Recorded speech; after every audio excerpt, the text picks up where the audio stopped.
жалпы Ақжелкен бұрынғы пионер журналы затымыз кіші болғанменен атымыз үлкен, сосын жасымыз үлкен. Біздің жаңалығымыз сол, біз әне-міне деп жүріп 80-ге жақындап қалыппыз. Бәрекелді. Биыл сіздердің 80 жылдықтарыңыз. Алғашқы номеріміз 1925 жылы шыққан. Келесі жылы біз 80 жылдығымызды тойлаймыз. Бірақ елдің көбісі білмейді, мен негізі журналистиканы 81 жылы алдымен газеттен бастағым. Газетте журналист болып істеп барып, сөйтіп Казгуге оқуға түсіп барып, сонан кейін барып, әрине оның өзінде теледидарға мен кездейсоқ келіп қалдым деуге болады. Мысалы Сағат Әшімбаев ағамыздың арқасында. Ақиқат пікірталас клубының арқасында, сондықтан да ол газет пен теледидар мен үшін екеуі де маған бірдей. Содан кейін мына заманда бар ғой, телевидение мен газеттің ортасына бар ғой, жалпы көбінесе былай не қоя берудің қажеті жоқ менің ойымша. Не екенін айтайын. Жалпы ақпараттың заманы ғой қазір. Бұл ақпарат жарнама, ақпарат бизнес, ақпарат әрберден соң прогрестің негізгі жетектеуші күші. Шын айту керек қой. Олай болатын болса, бұл заманда ақпаратқа не керек? Ақпаратқа бірінші кезекте телевидениеде болсын, газетте болсын, оқырманға түсінікті болу керек. Солай емес пе? Қиналған кездерде қандай да бір содан бір жол табуға тырысасың. Ондай кезде мен көп ретте қиналған кезде болсын, мәселен қандай да бір көңіл күйің болмаған кезде менің өзімнің бір тәсілім бар, көп жерден ететін. Мен өзім көңілімді көтеру үшін қандай да бір кішкентай көзге көрінбейтін болмайтын нәрсе болсын, өзіме бір сыйлық жасаймын. Сөйтіп өзімнің көңілімді өзім көтеремін. Біз журналистиканы бітіріп шыққан жылдары қоғамда әдебиеттің рөлі өте жоғары болатын, өте маңызды болатын. Сондықтан біз журналистиканы бітірген көп қыз жігіттер негізінен әдебиетке келгіміз келді. Сонда әңгіме жаздық, өлеңдер жаздық. Сөйтіп әдебиеттің ауылына келіп, шын айтқанда алғашқы кітаптарымызды шығарып та үлгерген болатынбыз. Ал кейін қазір уақыт өзгерді. Қазір жазушылықпенен, жалпы қаламның қуатыменен күн көру өте қиын. Өздеріңізге айтып отырдым. Эфирге шыққан кезде менің есіме түсетін, аяда хабарда 7 күн жүргізіп отырған кезде аяқ астынан шылымды көп шегетін болғаннан кейін болу керек. Тамағым қырылдай бастады. Сосын кешіріңіздер деп қойып сөйлеп келе жатыр едім, тағы да қырылдай бастады. Кешіріңіздер деп қойып тағы да сөйлеп жатыр едім. Бір уақытта әлгі тамағы дыбысым жоғалып та кетті. Қалдым. Эфирде болғанда бір рет осы таңертеңгілік бағдарламаларда студиямызға қай жақтан екені белгісіз бір шыбын ұшып жүріп, тура мен қосылып, тура менің бет айналамда ұшып жаңа хабар басталғаннан бір 3 минутта кетпей қойғаны бар, соны әрең қуып кетірдік. Сол сәт есімде қалған.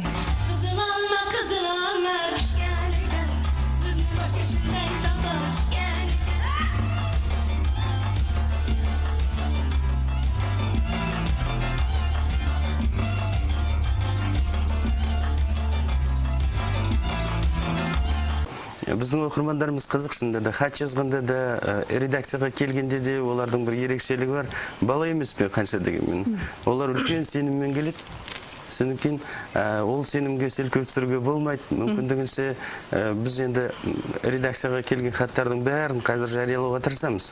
Сосын қазіргі уақыттың бұрынғы уақыттан бір ерекшелігі, бұрын хаттар легі деген толастамай келіп жатушы еді ғой. Қазір олай емес. Бұрын мысалға хаттардың легін бір үлкен өзенге теңейтін болсақ, қазір бір бұлақ сияқты болып қалды. Біраз жылдан бері журналистика саласында жүрген әріптестерді, достарды, жалпы журналистер қауымын. Оның үстіне сіздердің арналарыңыз бүкіл республикаға тарайды емес пе? Міндетті түрде. Олай болса, республикадағы барлық журналистер қауымын мынау төл мерекесімен біздің Айқын газетінің атынан, Литер газетінің атынан құттықтағым келеді. Бәрекелді. Жаз ортасында келген жақсы мерекеміз құтты болсын. Мен барлық әріптестерімді құттықтаймын. Қаламдарыңыз қуатты болсын, шығармашылық шабыттарыңыз жиі келіп тұрсын. Күн керіп, көк белді самолет қонды ке, қош дедің жанарың мөлдіре, арман құсым аман болсын, оғалмаппын ғой. аңдышы қонбадың бағыма қоштасу өмір саңыма қонбадың бағыма қоштасу өмір саңыма. Мен енді өз басымда айтарлықтай бір жетістік мақтанатынды ауыз толтырып айтатындай ондай ештеңе болған жоқ. Жетістік сол аман есен өзіме артылған жүкті міндетімді абыроймен атқарып жүргенім шығар. Соның жетістік, ең басты жетістік сол шығар деп ойлаймын. Осы журфакқа оқуға түскенде өзің де білесің, біздің ұстаздарымыздың барлығы айтатын, сендер келгенде біреуің 30 жаңа курстағы 30 студент болса, соның 30-ы Мұқағали болып, ақын болып, жаңаға немесе 30 Мұхтар Әуезов болып жазушы болып келесің. Бірақ соңынан бір-ақ адам қалуы мүмкін, ақын болып шығатын. Сол сияқты бізде бірінші курсқа түскенде ақын боламыз деп жазып келген біз қазір. Сен мына жанарымның ішіндесің, білесің жанарымның кішірмесін, ішіне жанарыңның сақта мені, біреулер көлеңкесін түсірмесін. Сен менің мына тылсым кеудемдесің, білесің кеудем ешкім тең келмесін. Кеудеңе зынданыңа салып сақта, біреулер көкпар қылып өңгермесін. Сен мына тілімдесің, үнімдесің, білесің ғой тілімнің бүлінбесін. Сен мені үніңе қос, тіліңе тұт, үнім өшіп, үшкір тілінбесін. Сен мұна менің алып басыңдасың, білесің ешкім де оны басын. Сен мені өз басыңмен бірге қорға, біреулер зұлымдығын асырмасын. Сен менің миымдасың, білесің миым жатқа бұйырмасын. Миыңның бір жеріне жасыр мені, қиылсын өмір солай қиылғасын.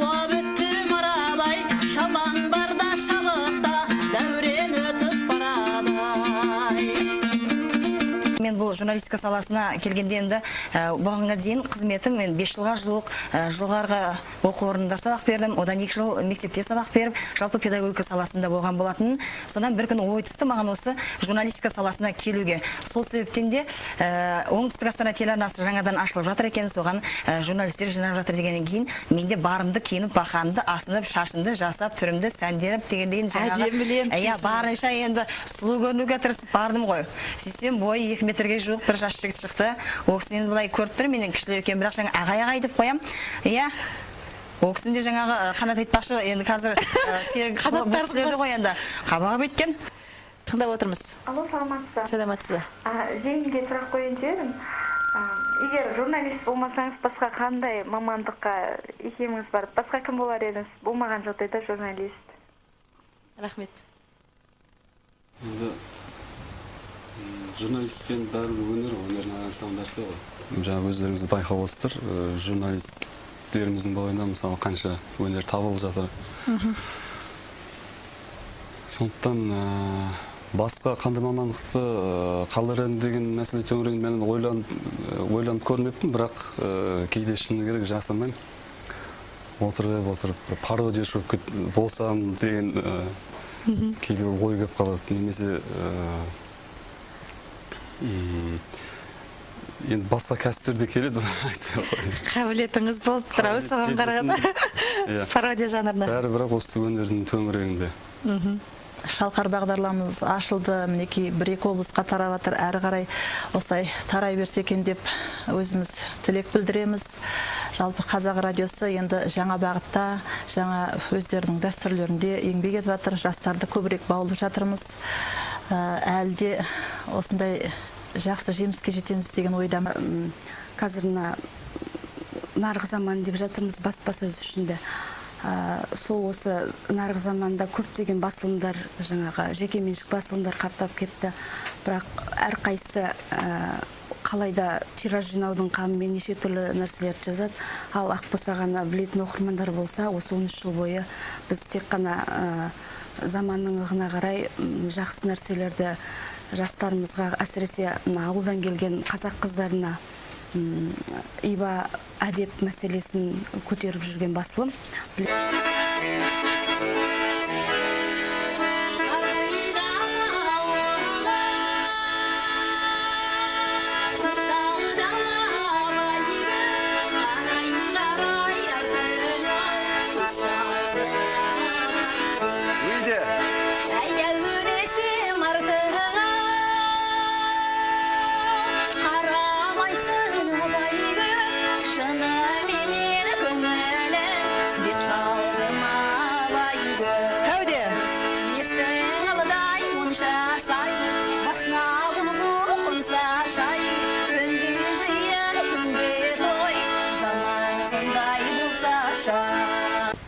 Жұмыс мәселесімен жүрген кезіміз болды. Сол оның алғашқысы, сол бастаған шығармашылығым радиодан басталды, Европа плюс радиосынан.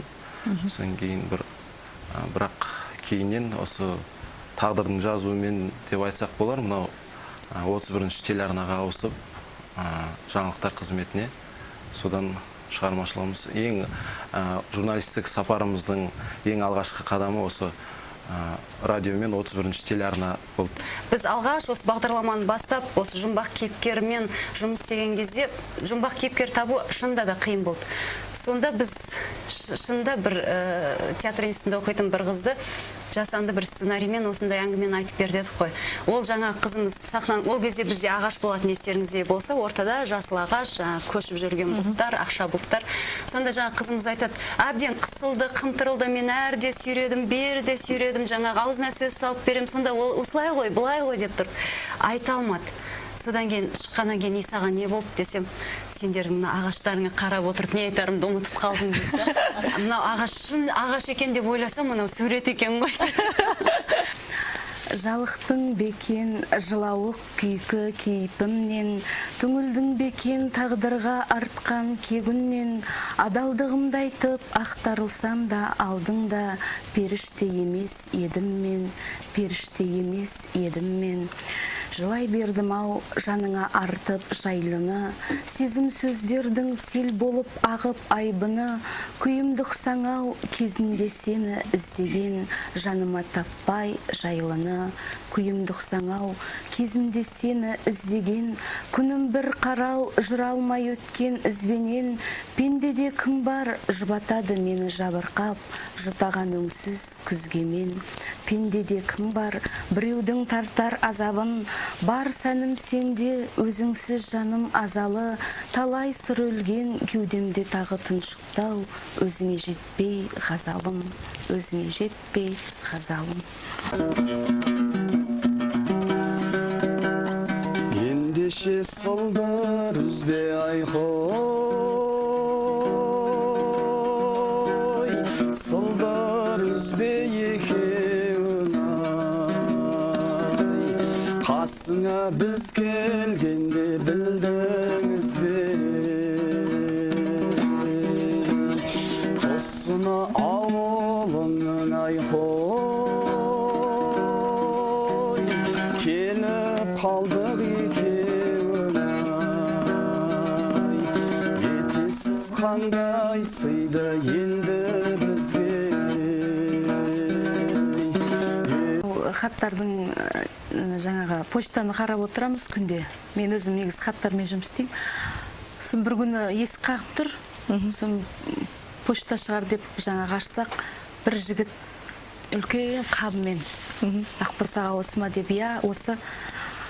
Сосын кіргеннен кейін, мынаны сіздерге әжем беріп жіберіп еді дейді. Бұнысын естіп таң қалдық, әлгіні ашсақ, Шымкент жақтан келген бір мүшік құрт. көп рахмет деп айтып беріп жіберді. Не үшін беріп жіберді? Аққұсаға беріп жіберді. Жоқ, не үшін беріп жіберді? Жоқ, сіздерге беріп жіберді. Сол сондай жақсы газет, сол балаларға, қыздарға апарып берші жесін деп айтты дейді. Сондай бір жақсы оқиға болған. Қызық жағдайлар көп кездеседі. Біреу есіме түсіп отыр. Осыдан 3-4 жыл болған оқиға. 3-4 жыл бұрын болған. Редакциямызға бір күн бір хат келді. Осы Алматы облысының Ұйғыр ауданы ғой деймін. Бір аудан есімде жоқ. Сонда бір жігіт жазыпты. Мен осы ауылда тұрамын, ауылдың жағдайын ол кезде білесіздер деп келіп, менің жаңағы өзім жеке бір кәсіппен айналысқым келеді дейді. Соған бір жол ретінде мынадай ұсынысым бар дейді. Бәрі журналистер жабылып оқып отырмыз, ана ашып хат. Ол былай дейді, сіздер маған бір жеңіл көлік сыйласаңыздар дейді. Ол көлікпен мен жаңағы адам тасып, күнді көріп, ары қарай адам қатарына қосып кетер едім дейді. Бұл жерде енді күлетіндей жағдай емес, күлкі де бар, жаңағы басқа да бар дегендей. Менің жаңағы күлкі шақырған жағын енді мен бірден жаңа көлік сыйлайтындай жағдайым жоқтығындай еді бар мәселе. Не істейміз деп, енді менің атым деген бірақ редакцияға атына жазыпты да хаттан.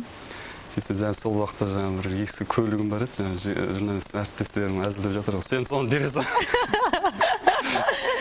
Енді мені қатты жағдайға қалдырған, әрі жаңағы есім кетпей қалған оқиға осы. Мен айтар едім, әрине күн көру керек, бірақ журналистер қай уақытта да, менің ойымша, бірінші кезекте өздерінің әріптестік сезімін жоғалтпаса.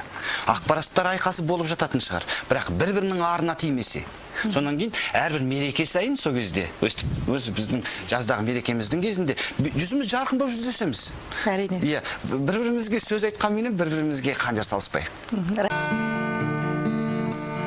Ашық аспан айдың жүзі жымыңдайды, ақ қайаңдар самал желмен сыбдырлайды. Сені күтіп жүрмін мен, сен әлі жоқсың. Сен де бір күн келерсің, менің жан досым. Сені күтіп жүрмін мен, сен әлі жоқсың. Сен де бір күн келерсің, менің жан досым. Бұқаралық ақпарат құралдарының жалғыз кәсіптік мерекесі біз үшін үлкен мереке. Оның үстіне биыл айрықша өтіп отыр, өздеріңде байқап отырсыңдар. Қанша біздің әріптестеріміз үкімет тарапынан, журналистер одағының тарапынан еңбегіне сай марапатталып жатыр. Солар үшін біз де қуанамыз. Бұл негізі наградан алайық алмайық, журналистің еңбегін бағалайтын халық қой, біздің оқырманымыз. Марапаттау үшін, сыйлау үшін алған жоқ, бірақ шақырды, мен келдім. Мен марапаттау үшін ешқандай шара жасаған емеспін. Журналистика бұл өмір салт сияқты, ешқандай да бір жай ғана жұмыс ретінде қарау мүмкін емес, өйткені сен ол жерден ләззат аласың, сен журналистикамен бірге өмір сүресің. Журналистиканы тәмамдағаннан кейін, осы мамандық таңдағаннан кейін бөлек өмір сүріп, мен мысалы отбасын жақсы көретін жан, үйде отыра алатын жан, мен сондаймын, мен мұндаймын деп айту мүлдем айтуға болмайды екен. Өйткені журналистика бұл сенің өмір салтың, жұмысың сенің өмір салтың. Яғни жұмыста сен қандайсың, үйде де сондайсың. Яғни көп сенің уақыттарың барлығы сол түзде жүрумен ақ өтеді. Ал марапаттау салтанаты әрбір журналистқа менің ойымша бұл асыға күткен күн болуы тиіс сияқты.